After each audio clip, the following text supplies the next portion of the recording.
in comedy, and I didn't really have any way to do it. It felt like impossible to break into like comedy. Even like writing was something I thought maybe I could do. It's like, how the fuck do you even break into that? Yeah. I was living in Israel with my now wife. Yeah. And we lived there together for 5 years. And she had a video project. And it's funny, my whole career comes out of spite at something my wife said. No way. She goes, so she was making a video content with someone in her class, and she says about this one guy, he's so good at acting, he's so cool, he can do anything on camera. And I was like, fuck that guy. I can do all that shit. I'm not impressed. And so we started making videos together and posting them online under H3 Productions, which is our initials. It's just Hila, Hackman, and Ethan Klein, and the he was taken, so it's just the three. Yeah, is for a the he. he.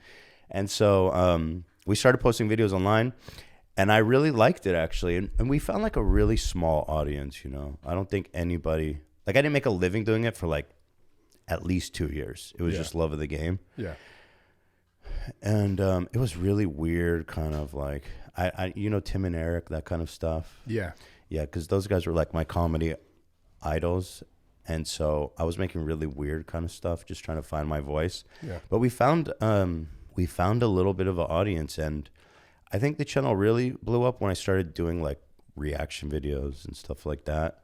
And so it's just been a long journey, really, of making stupid little videos in my underwear in my studio apartment, in Israel. Yeah. Why do you think people say you change though? What about you changed? Yeah, that's a good question. So as far as I'm aware, I don't think I changed, but I understand why people think that, right? Like outwardly. I think there was kind of like a golden age of my YouTube career on my old channel, H3 Productions, where there was this whole kind of emerging group of people, the social justice warriors. And I'm talking about like the good old ones, you know what I mean? With like the blue hair and the humongous. You remember that shit? Like she tripped out. This guy said humongous to this girl Zarna, and she had a fucking meltdown. Just because like fat, like big? She said, "What's your name?" And he said, "Hugh." And she said, "Hugh what?" And humongous. And I think a lot of the people watching probably remember that because I did like a whole video series about it. But she was like, yeah, she thought he was referencing his penis. He was just making a stupid dad joke. But like the level of freaking out that was a result of that stupid joke was just like gold, right? And what is the freaking out there that he said that is... She was accusing him of like sexually harassing her or something stupid, right? Because he said humongous. He said his name was humongous. There was lots of other stuff like women saying that the AC is sexist, or that AC? Yeah, the AC is sexist because women tend to be more cold than men.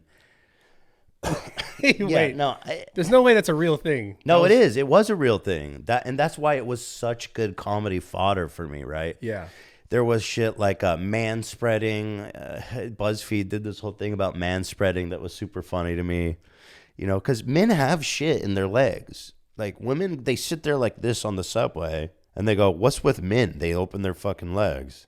Well, I have shit in my legs. Yeah. I can't just be like this. I can't sit like this. I won't be able to have kids. Yeah.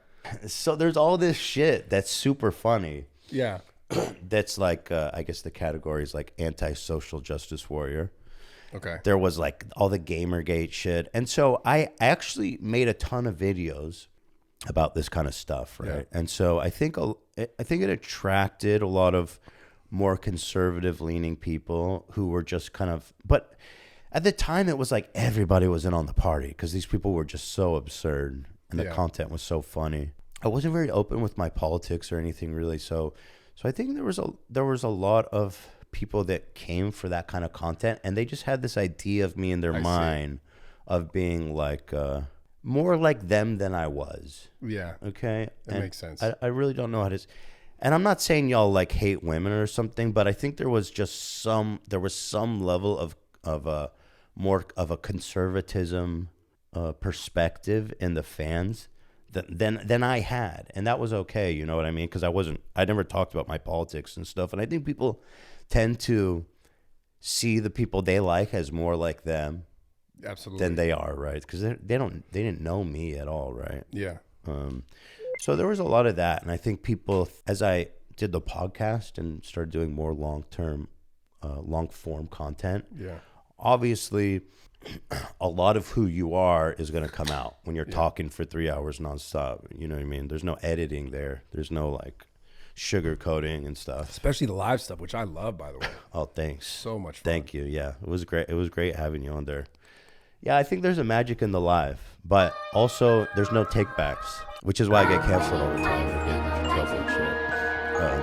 But as I, did more and more content, a lot of the fans, I think, that came for them from that time, they started to, I think, realize that I wasn't like them.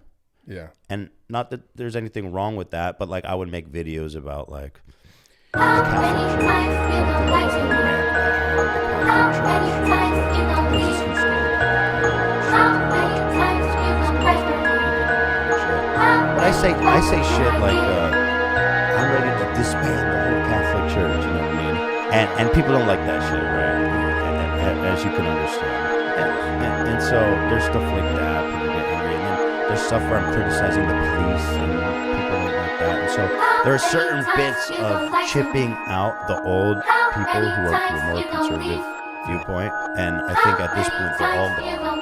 And they just were like, man, I remember when I could watch his videos and enjoy them. Yeah, and this whole thing I find so interesting. Conservatism,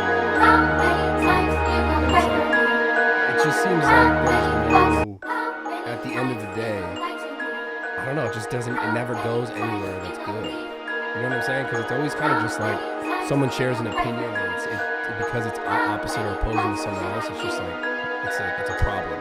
Because people always react it with like feelings. Yeah. And then there's just a lot of stuff that doesn't seem to like line up or add up to me. It's just like, for example, we'll get into this conversation a little bit, but like the Tate stuff, the not necessarily this thing that's going on right now, which I want to ask you your opinion about, but just the two sides of, I guess we'll call it what you said, we were on your podcast, like the manosphere thing versus like kind of the content that you make, Hassan and all that, like kind of like the two sides, right?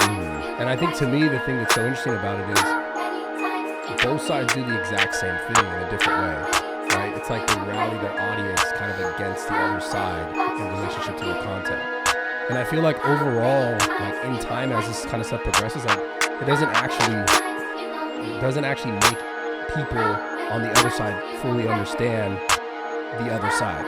And that's why, like, I started wanting to do more content, like where I was like even wanting to reach out to you to talk to you to try and be on the podcast, because like I don't care if someone else believes something that I don't believe. I don't need someone to think what I think. I honestly just like learning and understanding from people. And obviously I like, now that I did the podcast with you, I looked at a bunch more of your content, and I can be like, this shit's funny. I like it. I like what you put into it. I like the energy you put into it.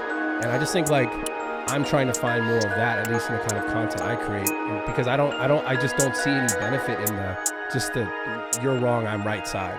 And that's the thing about it. Like I wanted to ask you your perspective on it. Do you think overall the content that you make is like a net positive to the internet, or like a negative? Because like just in general, like it seems not all the content, but in some ways can be just like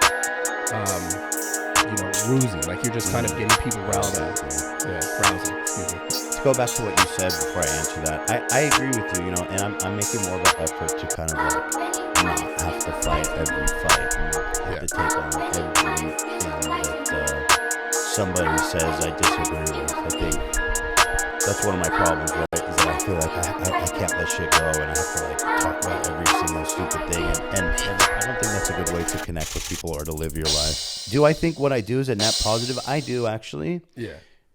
Because but I want to say, I'm not saying it wasn't. I'm just curious. It's not my goal to be frank, to be a net positive. I'm not like it's not like my mission statement to make the world a better place, right? Like I'm just trying to entertain people and make people laugh and forget about their shit during the week. You know what I mean? For sure. But I do think like my express purpose with making the show with Hassan, which is political, The Leftovers, is I felt like I feel like a lot of the change I want to see in this country is going to come from the younger people, and young people tend not to vote or be politically active. They're apathetic, right? Yeah, for sure. All right, guys, quick interruption from our sponsor, Mint Mobile.